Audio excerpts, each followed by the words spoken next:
لانه نحن بنعرف بعضنا كثير منيح بالوسط الفني، وفي اشياء وفي وسائل يعني بدناش نفتح، اذا فتحنا مصيبه. لحظه، نحن يعني اذا بدنا نشبه اخواتنا وامهاتنا بالفنانات بنكون عم نذم بنفسنا يا بنكون عم نذم بنفسنا. شو هالتصريح؟ هيدا تصريح حقيقي، مش لف ودوران. انت فنان، ابن فنان. ايه وابذا فنان. اذا بتشبه امك واختك بالفنانات طبعا طبعا طبعا، لانه ما في حدا ليه بتنتمي لهالوسط؟ لاقول لك شغله، بده يفوتوا بالفن ما فيها تمشي معها لا جوزها ولا خيها ولا ابنها ولا بيها. مين بدها تمشي؟ بدها تمشي لحالها، غير هيك كيف بدها تمشي؟ بدها تمشي لحالها هي بذكائها وشطارتها. هلا هي خلت حدا ما يوصل لها صار شغلتها، بس هون ما فيك تفوتي بالوسط الفني وتيجي تعملي لي فيها انا البريئه العفيفه، ما بتمشي هالقصه. ما في عفه بالوسط الفني، ما في الفني؟ عفه، لا ما في عفه، ما في شرف كرامه، ما في عفه ما في. ينطبق على الجميع. نص الشباب بالوسط الفني ما عندهم عفه. الشباب ما عندهم عفه، بده يكون عندهم عفه البنات. هيدا وسط ما بيرحم، وسط تحت شعار الفن والمثاليه، في بقلبه كل جية الكون، كل شيء مباح تحت عنوان كبير اسمه فنان او فنانه. بتقولي لي فنانه والله انه طعنا بشرف، اي شرف منه؟ هذا الشرف بينشرى بشويه دولارات. بتعرف هيدا الكلام، واللي بيقول لك غير هيدا الكلام هلا مسيء لجميع الفنانات بالعالم العربي، من اكبر فنانه لاصغر فنانه، من اكبر فنانه لاصغر فنانه. انا مسؤول عن كلامي.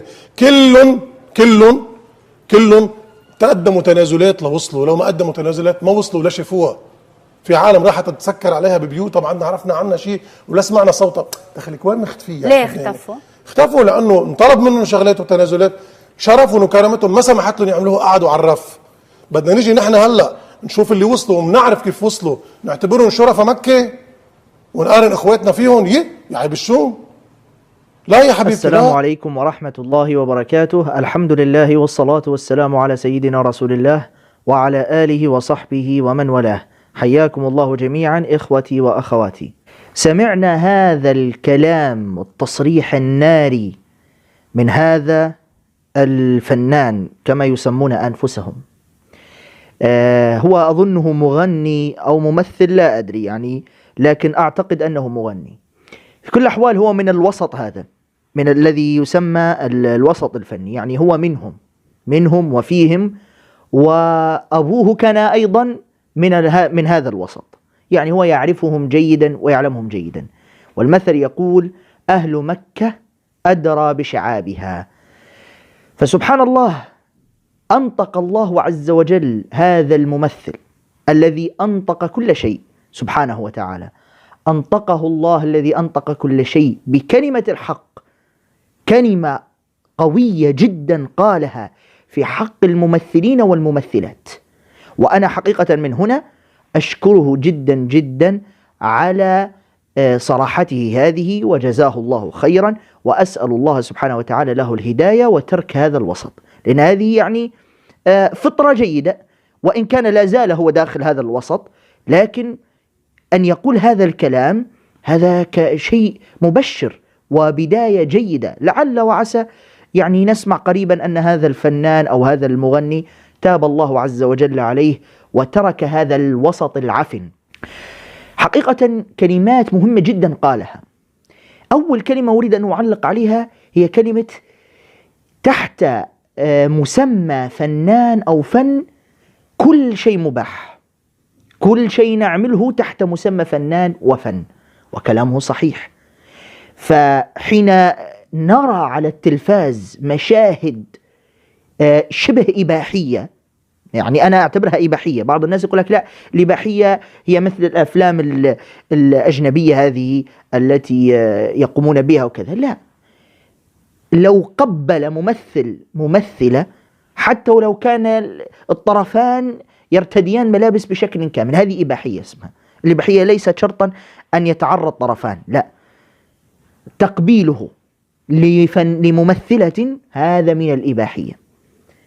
فحين نخرج ونعترض أن الممثلين يقومون بأشياء محرمة، تقبيل، أحضان، النوم مع نساء لا تحل لهم، ونعترض ونبين الحكم الشرعي في هذا، يقول لك هذا فن، هذا تمثيل، والفن رسالة، والفن يبدأ تحت كلمة فن يقولون كلاما ما أنزل الله عز وجل به من سلطان. لذلك هذا الأمر خطير جدا. أنا قبل فترة علقت على مسألة في غاية الأهمية. في واحد كان اسمه تقريبا مالك إبراهيم أو إبراهيم مالك، المهم هو شخص مصري يخرج على التيك توك، والذي يقوم به عبر البث المباشر على التيك توك أنه يخرج مع نساء، ممكن هذه النساء تقريبا ترقص أو يعني يقول كلام فاحش لهن، يعني يقول لها مثلا ارقصي لي رقص شرقي وكذا، وقد لا ترقص أصلا. يعني الذي فعله لا شك أنه كارثي وخطأ، هذا الذي يسمى إبراهيم مالك، الذي فعله لا شك أنه كارثي. لكن لو قارناه بما يفعله الممثلون فهو لم يفعل شيئا أمامهم، مقارنة بما يفعله الممثلون لم يفعل شيئا. مع ذلك قدم للمحكمة، والله أعلم ممكن إلى الآن لا زال مسجونا، اللي هو هذا الرجل إبراهيم مالك، هذا الذي يقوم ببثوث على التيك توك، قدم للمحكمة وللنيابة وسجن ولا زال مسجونا حسب علمي إلى الآن. لماذا؟ لأنه بتهمة يعني الإباحية والكلام الفاحش عبر البث المباشر. طيب لماذا الممثل والفنان والكوكب والنجم يقبل ويحضن وينام ويعني يفعل أشياء كارثية مع الممثلة، مع ذلك لم يتعرض أي ممثل طوال التاريخ، لم يعرض أي ممثل على النيابة العامة ولا المحكمة ولا سجن يوما واحدا أي ممثل بتهمة أنه هو يقدم أشياء خادشة للحياة، أشياء منافية للأخلاق والدين على التلفاز. لماذا الممثل عنده هذه الحصانة؟ لأنه خريج معهد الفنون والموسيقى. فمالك إبراهيم هذا الذي قال كلاما خادشا للحياة، مع أن أيضا الممثلين يقولون كلاما فاحشا وكلاما سيئا ويفعلون أفعالا فاحشة، مع ذلك عندهم حصانة عظيمة. وراء ستار ماذا؟ وراء ستار شيء اسمه فن، مختبئون خلف ستار الفن ويفعلون ما يريدون تحت مسمى فنان وفن، والفن رسالة. هذه حقيقة، ما قاله هذا الممثل حقيقة. ثم قال كلمة أخرى أريد التعليق عليها، قال الممثلة التي تريد أن تمثل لن تسير بشكل جيد لا مع زوجها ولا مع أبيها ولا مع أخيها، وهذا واقع. طيب واحد يقول لي في ممثلات مشيت عادي مع أزواجهن، أقول هؤلاء الدياثة مسيطرة عليهم بشكل كامل ببساطة شديدة.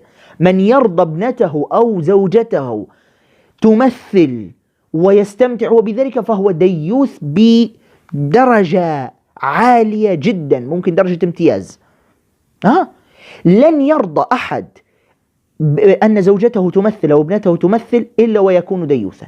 لذلك أحد الممثلين هو توفي، هذا الممثل زوجته ممثلة وهي أيضا زوجته توفيت، يعني دون ذكر أسماء لكن نذكر للعبرة. يعني هذا الممثل حين سأله المذيع قال له ما هي ردة فعلك حين رأيت زوجتك فلان الفلانية يقبلها الممثل فلان الفلاني؟ فماذا رد هذا الممثل الراحل؟ قال لما رجعت للبيت كملت عليها أنا وبستها أنا، يعني ويضحك. المذيع يسألك ما رأيك في تقبيل زوجتك وأنت تضحك ومبسوط؟ ومع ذلك للأسف الشديد هؤلاء يقدمون للناس أنهم قدوة.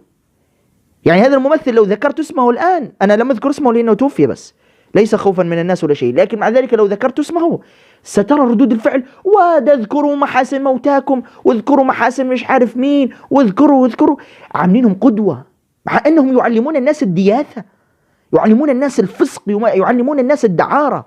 أقسم بالله العظيم التمثيل هذا علم الناس فسادا كارثيا، غسل أدمغة الناس هذا التمثيل. هذا طبعا لا ننسى استهزاءهم بالدين واللحية والملابس الشرعية أي مصيبة بيحطوها في منتقبة أو محجبة أو ملتحي، وكأن لا يخطئ على وجه الأرض من البشر إلا الملتحون أو المنتقبات أو المحجبات، بس كأن هؤلاء الأصناف الثلاثة فقط الذين يخطئون، وتحديدا المحجبة المسلمة وليس المحجبة الراهبة النصرانية، لا لا لا، المحجبة الراهبة النصرانية يظهرونها في أفضل صورة، في أفضل صورة. ودائما تجدهم في المسلسلات والأفلام يظهرون لك الممثل الذي يأخذ دور الشرير، ممكن يقنعك هذا المسلسل أو هذا الفيلم أن هذا الممثل الشرير هو المظلوم في المسلسل، فتتعاطف أنت معه. في مسلسلات كثيرة فعلت ذلك، كثيرة، وغسلت أدمغة الناس ولا زالت تغسل أدمغة الناس إلى يومنا هذا. من الأمور التي نجحوا فيها في المسلسلات أنك جعلوك حين ترى ممثلا عاش حياته كلها في تقبيل وأحضان والنوم بجانب نساء لا تحل له، إذا رأيته في الشارع تلتقط معه صورة وتفتخر بهذه الصورة وتنشر هذه الصورة فرحا بها، مع أنك أنت مصور بجانب واحد يقبل النساء، يحضن النساء، ينام مع النساء وينشر الفساد والفحشاء. لكن لماذا أنت تريد أن تصور معه؟ ممثل، فنان، كوكب، نجم. للأسف الشديد هذا من يعني هذا نوع من أنواع غسل الأدمغة. وصدق الممثل حين قال، هذا الممثل قال الممثلات بلا شرف. والله حقيقة ما عندهم شرف وما عندهم عفة. عفة من أي عفة هذه؟ يعني حتى الصحفية هذه التي تناقشه على أساس أن هي مصدومة، يعني وكأنها أول مرة تسمع بهذا الكلام، من أين ستأتي بالعفة الممثلات؟ عفة تنام بجانب رجل لا يحل لها أمام ملايين يشاهدونها، يقبلها رجل لا يحل لها أمام ملايين، يحضنها رجل ويفعل. وين العفة في هذا؟ وأين العفة؟ هذه هي القذارة بعينها، وهذه هي الفحشاء بعينها. وكما قال هذا الممثل، لا يوجد ممثلة قبلوها في مسلسل أو فيلم إلا وقدمت تنازلات. وأكثر كلمة أعجبتني أن هذه العفة تشترى بشوية دولارات للأسف الشديد. وهؤلاء الممثلات التي يطلق عليهن في الإعلام الكواكب، النجمة، الفنانة العظيمة الجميلة والكلام والمدح هذا كله، هذه الممثلة باعت شرفها وعفتها وتنازلت أن تنام بجانب رجل لا يحل لها، وتنازلت أن يقبلها رجل ويحضنها رجل وتفعل الفحشاء مع رجل أمام ملايين الناس والكاميرات. هذه تشترى بقليل من الدولارات كما عبر هذا الممثل وقد صدق في ذلك. فيا إخواني، علينا أن نعرف حقيقة هؤلاء. لا نريد جعل هؤلاء قدوتنا، هؤلاء ليسوا قدوتنا، هؤلاء أفسدوا المجتمع. من يسمون بالممثلين أو الفنانين والله أفسدوا في المجتمع ما لم يفسده البلطجية والمجرمون. يعني خطر الممثل أكثر من البلطجي الذي تراه في الشارع، لأن البلطجي الذي تراه في الشارع ويفعل الجرائم هذا نتيجة مشاهدته لهذه الأفلام، نتيجة مشاهدته لأفلام محمد رمضان، أفلام عادل إمام، أفلام هؤلاء المجرمين. فالنتيجة كانت ماذا؟ أنهم تحرشوا بالنساء. ما هو من الذي علم التحرش بالنساء؟ عادل إمام هو الذي تحرش بالنساء، ومحمد رمضان الذي علم الشباب البلطجة والإجرام، وأن البلطجة والإجرام بطولة، وحين تضرب ولا تفتح راس واحد ولا تقطع يد واحد ولا تجرح واحد وتضر واحد، هذا عند محمد رمضان هذه بطولة، ويسمي مسلسله أو الفيلم الأسطورة. فأنت عندك اسمك الأسطورة أنت حين تضر بالناس، حين تزرع الرعب في الناس في الشوارع. فنحن نخاف من الممثل أكثر مما نخاف من البلطجي، لأن إذا تم القضاء على ما يسمى بالتمثيل والفن لن ترى بلطجية في الشوارع إلا نادرا.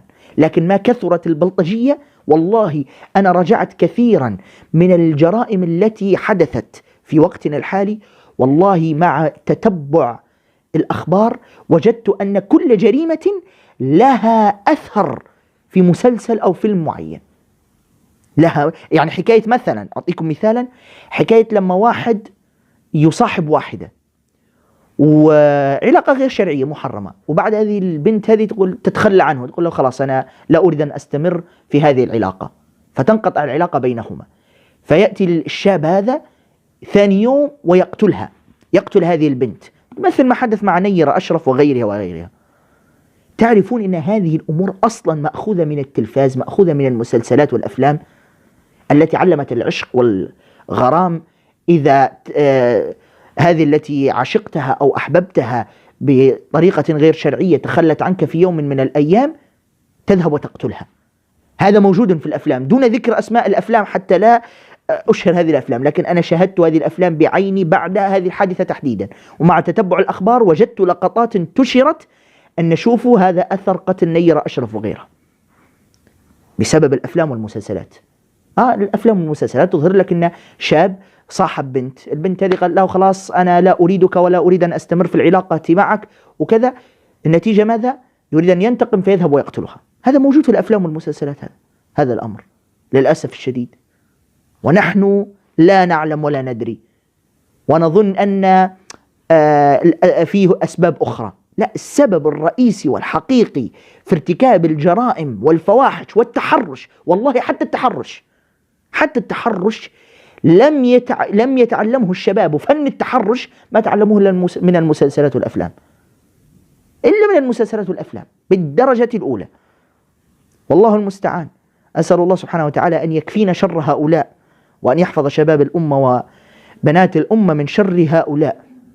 والله المستعان، ونلقاكم إن شاء الله في حلقة جديدة، والسلام عليكم ورحمة الله وبركاته.